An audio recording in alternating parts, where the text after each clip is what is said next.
really knew I wanted to work in a healthcare profession. So in my research, I really just stumbled upon vision therapy, and it's kind of a subset of optometry. I loved that they were able to see their patients more than once a year. I shadowed a little bit with an optometrist, and it just felt like it was a right fit for me, and especially with vision therapy, I was just really sold from there. I'm from Hawaii, so there aren't any schools in Hawaii.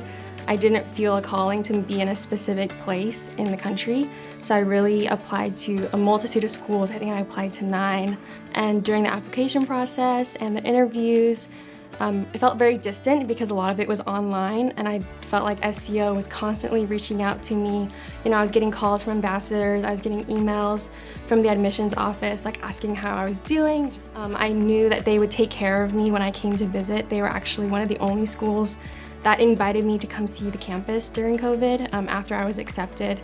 I thought that was really reassuring. It was reassuring to my family and myself that if anything were to happen to me, being so far away from home, that I'd be taken care of and there'd be people who were looking after me. So it's definitely a lot different from undergrad. We're sitting next to each other for 4 hours at a time, learning the same material. So it's really nice because we can share notes with each other. There's not a lot of competition. Of course, everyone wants to do their best, but we're all working towards a common goal. And I think SCO does a really great job of creating that community here amongst the classmates, as well as amongst the classes themselves. Just in the fact that we have tutors from upperclassmen who, you know, they want to share how well they succeeded and they want to share that knowledge with us.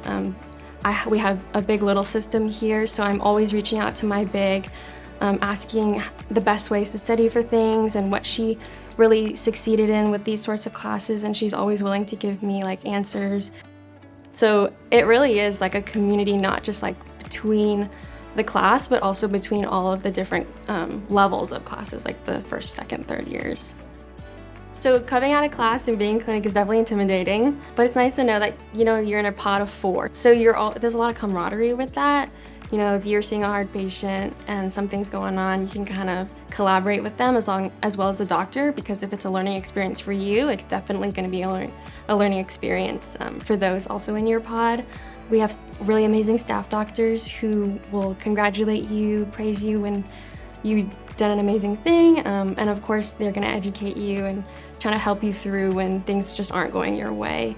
So it's definitely a shift moving from just being in a lab working on your classmates versus being in clinic and working on patients who have no idea what you're doing, but know that you have their best interest at heart, and really that's all you can do for them.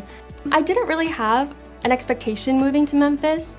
You know, you hear all these things, but I just came with an open mind, open heart.